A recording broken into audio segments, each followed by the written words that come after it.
Hello दोस्तों, जब हम अपनी डिग्री कंप्लीट करते हैं तब हमें हमेशा कोई अच्छे जॉब की तलाश रहती है। फिर जॉब करने के 2 या 3 साल बाद एक ना एक दिन तो हमें अपना खुद का कोई बिजनेस करने का ख्याल ज़रूर आता है। तो आज हम देखेंगे कि जॉब और बिजनेस के सिंपल डिफरेंसेस क्या है। अगर आप किसी कंपनी में जॉब करते हैं तो आपको ये पता रहता है कि आप कितना भी काम करें लेकिन मंथ एंड में आपको एक फिक्स सैलरी मिलेगी ही। आपके दिन में काम करने का टाइमिंग फिक्स रहता है और आपको बता दिया जाता है कि आपको क्या काम करना है। दूसरी जगह अगर आप खुद के बिजनेस की बात करें तब आपको मंथली कितने पैसे मिलेंगे इसका कोई फिक्स अमाउंट पता नहीं होता।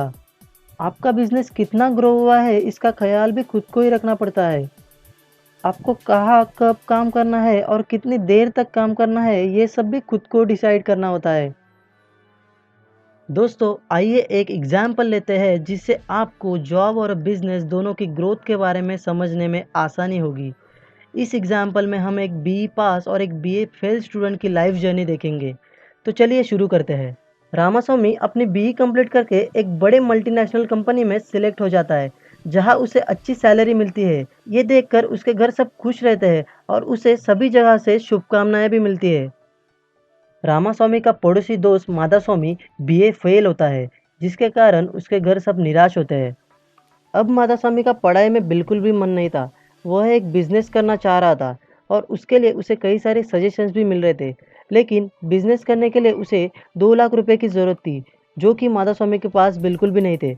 एक दिन माधास्वामी अपनी माँ से कह के अपने अंकल से 2 लाख रुपए उधार पे लेता है और उससे दूध बेचने का बिजनेस करता है।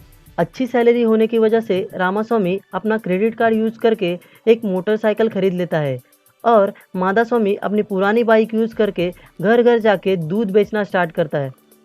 6 महीने बाद रामास्वामी ने अपने मोटरसाइकिल के 20% रुपये क्लियर किए थे। उसे और 80,000 रुपये पे करने थे। दूसरी जगह माधास्वामी ने अपने अंकल को 1 लाख रुपये रिटर्न किए थे। उसे और 1 लाख रुपये पे करने थे। 1 साल बाद रामास्वामी जॉब पे अच्छी सैलरी हाइक के बारे में सोचता है, लेकिन रिसेशन के कारण कंपनी के किसी भी एम्प्लॉय को हाइक नहीं मिलती है।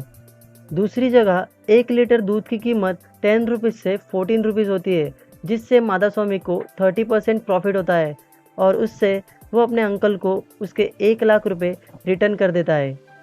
रामास्वामी बड़े परेशानी से अपने मोटरसाइकिल का लोन रीपे कर देता है और फिर से 2 लाख रुपए का लोन लेके फर्नीचर, टीवी एंड लैपटॉप खरीदता है जिससे सब लोग खुश रहते हैं। प्रॉफिट की वजह से माधास्वामी 12 और बफेलोज खरीदता है जिससे उसकी इनकम डबल हो जाती है। 2 साल बाद रामास्वामी को 10% हाइक मिलती है और वो कार लोन के जरिए एक मारुति वैगनर कार खरीद लेता है। दूसरी जगह माधास्वामी अपने 3 डजन बफेलोज को रखने के लिए 2 एकड़ ज़मीन खरीदता है।